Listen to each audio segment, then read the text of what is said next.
Keskaegsed käsitööliste ühingud ehk tsuntid ja kaupmeeste ühingud ehk gildid ning mustpeade vennaskond tegutsesid 14. sajandist kuni nende likvideerimiseni 1920–1922.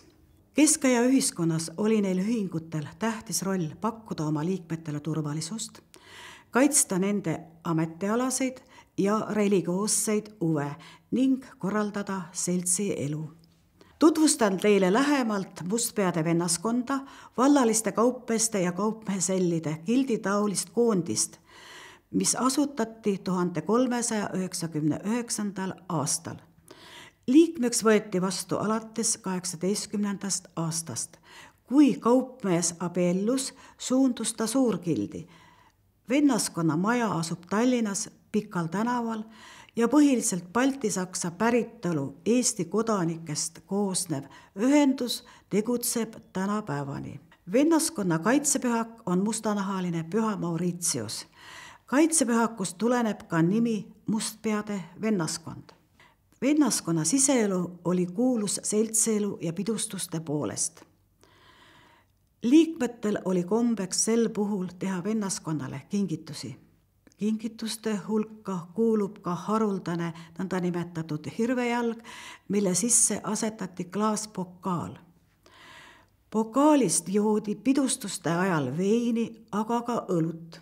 Vennaskonna kõnepruugis nimetati seda hirvejalgpokaaliks refuspokaal alamsaksa keeles või hirvejalaks refus.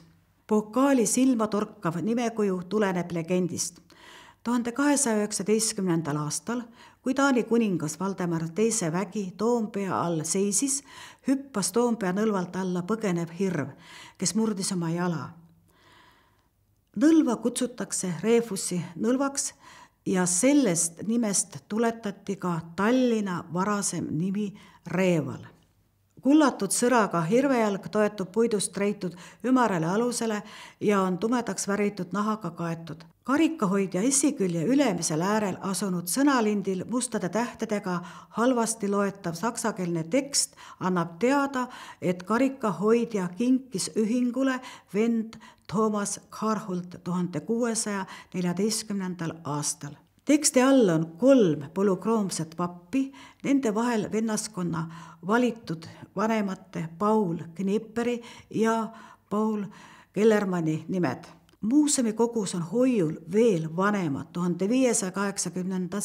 aastasse kuulunud 2 hirvejalgkarikat.